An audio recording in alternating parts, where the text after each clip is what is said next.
convinced my teacher that I didn't need to do math. And I didn't do math for a full year. What?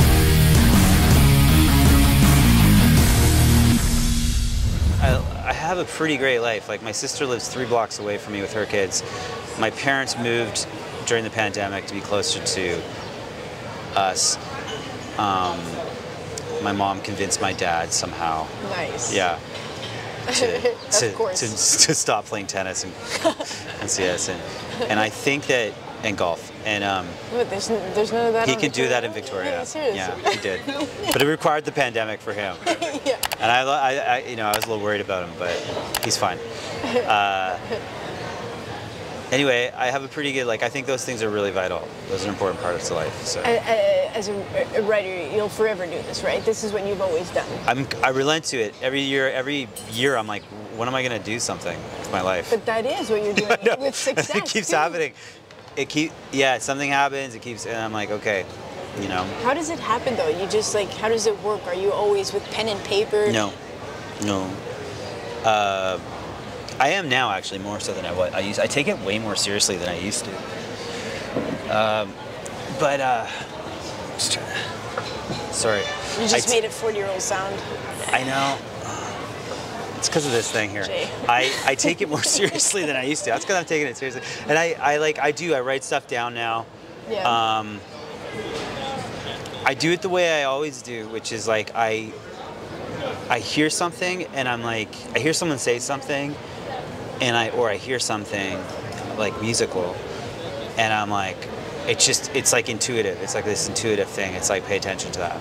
That keeps happening to me. Okay. It's like it continues. And every so often you hit one that's like that. It's like there's a lot in between, and they're all, you know, part of the same constellation. But every so often you hit one that's like, you know, that's like, yeah, like a vital song. So it's fascinating. I don't understand how it works. I think it's so cool because yeah. I think there's like a deep down dream inside of me. I wish I was a writer. I wish it came naturally. I wish that whatever I wrote, yeah, was, you know, but. And I'd say to you, like, you can. You can't. You can. I would, but I. I disagree. I know, and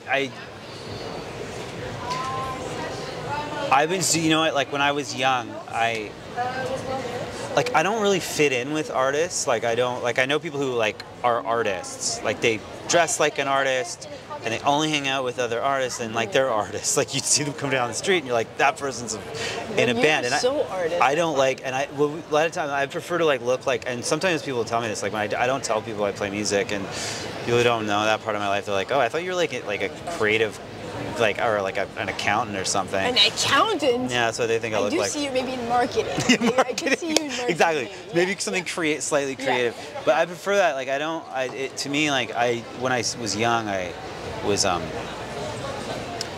just started writing songs. That's all I wanted to do. Even as a child? Yeah, like I just love the creative problem solving of it.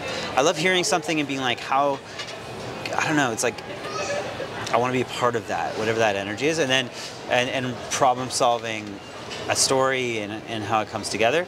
But I don't. But that's why I probably always think like, when am I going to do something? I've never felt comfortable being just like a. But you even taught writing for children. To children. I should start writing for children. Yeah. No, but didn't you teach writing or? Oh yeah, I did. Yeah, you did that. Yeah. I think that was great. Would you continue doing that? Would you ever teach writing? Yeah, sure. That's a tough job though. Teaching children. My sister was a teacher, and I mean it's a hard job. Steph, my wife's a teacher. Yeah, but if it's in a passionate driven. Yeah, there's nothing better than like, I agree. Like there's like when you see the light come on for somebody else, it's pretty infectious, right? And the fact that maybe you ignited that light. Yeah, well. Wow. Huh? Yeah, well, or else like it like when you have to explain something, it means you have to somewhat understand it. So hopefully, so like sometimes I'll be like, yeah, what, how do you do that? And it can be really clarifying when you have to explain something to someone. Yeah, it's true. That can be helpful. Were you good in math? Because there's something very mathematical about it. I was terrible. Yeah. I once was. Actually, this is like, so I was at public school, and I convinced my teacher in grade 3. This is like, this makes me sound really manipulative. I convinced my teacher that I didn't need to do math. And I didn't do math for a full year. What? Yeah. What I did though, because she was really into the arts, and I like loved drawing, and she really encouraged me painting and drawing. And as a result, I didn't do any math. No. And so at the end of the year, my mom realized I didn't know what a multiplication sign was or a division sign. And she's like, you're getting the F out of that school. And I got sent to like a boys' school where I actually had to learn. So, but after that year, I blame that as why I'm not good at math. But I'm sure like I wasn't good at, it's not my strong thing. It's not my strong suit. So. Yeah. Oh wow. Okay, but math really affected my life. What about being in a boys' school? I like that. Yeah? Yeah. With the uniform? I had a uniform, yeah. What did you like about it compared to a public school? Well, I wasn't like the type of kid who was gonna go to this kind of school, right? It wasn't like you go there because your dad went there. We weren't that kind of family. So it was all kind of pretty exotic to me. And it exposed me to like the type of school. It was a really competitive school. And because it was all boys, if you were good at something, there's no girl, like, especially as you got older, there's no girls around. If you were good at, like, we played rugby, or like rugby was the sport. But if you were like the best rugby player, you'd also, if someone was like really good at debating, they'd be like, hey, that's cool. Yeah. And you didn't judge people based on their clothes. Okay, like, yeah, that's true. Yeah. And I think that there's something about there's something about all boys, like when, obviously we got made fun of relentlessly in public if we were ever like by public school kids. But if like there was a problem, I mean, you could have a major problem with a kid in the morning, and maybe you get in a fight, you get punched in the face, but at the end of the day, you'd be friends again. I felt there was like this less I don't know. Somehow there was like there was more exploration available to you, like in the sense that like you do things that maybe I wouldn't have done if I was around girls, because you'd be worried more about looking cool or something like that. Are you going to do the same for Finn? I don't know if he needs it. He seems fine. Yeah. Well, I like that. Well, he's got to start writing songs. Like, yeah, exactly. If he can't write a song by 5, he's got to go. He's got to go. He's got to find himself an apartment. You're not paying for him anymore. How old, do you have a son? Yeah. And you have a daughter? Yeah. It's such older or different. younger? The daughter's older. Okay, so I have an older sister too. Yeah, it's funny because a lot of people are always more concerned for their daughters. They're worried for their daughters, yeah. But I'm concerned. I'm worried because the masculine is still a bit of a mystery to me, and the fights, and I don't want him to get in trouble. And is he getting into fights? No, but he's got that testosterone in him, like he likes the Bakugans, and he likes like the violence, and we play fight, and sometimes he's super aggressive, and I'm like, dude, where does that come from? But it's natural, and I don't want to suppress it. Yeah. And I just, sometimes I don't want to project it, but I'm like, holy fuck, I don't want him to, I don't want him to go into, jail or something. I know, it's completely ridiculous. Okay, I didn't see laughing because I don't know really what kind of violence you're talking about at home. He just, knives every now and then, but no, I'm kidding. I'm kidding.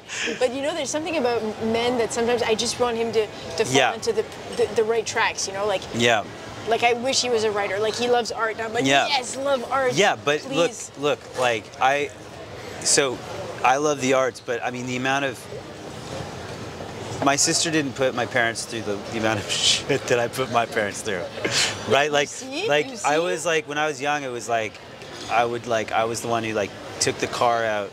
You see, this is what I'm talking about. I was like 13 years old.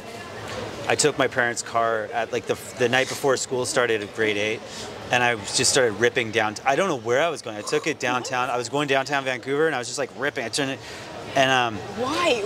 I don't know why. I don't know why. This is what you're talking about. There's something. It's like this complete lack of awareness, and just like danger prone. Like, luckily I didn't know how to drive. I was going like 8. Like, I mean, I was like I thought the way a car worked was you hit the gas pedal to the floor, and then when you saw something you had to stop for it, then you hit the brake all the way down. So the car's just like, like, you know, like, so I was doing that, and I was like, I'm coming up to like this stop, and I'm like, thank God, it was like right before you go over the bridge to go downtown Vancouver, and I'll never forget it because I'm driving, I'm ripping, and and to give you an idea, like I had the radio up, and like REM, What's the Frequency, Kenneth was on the rock radio, so that's like 95, right? 94, 95.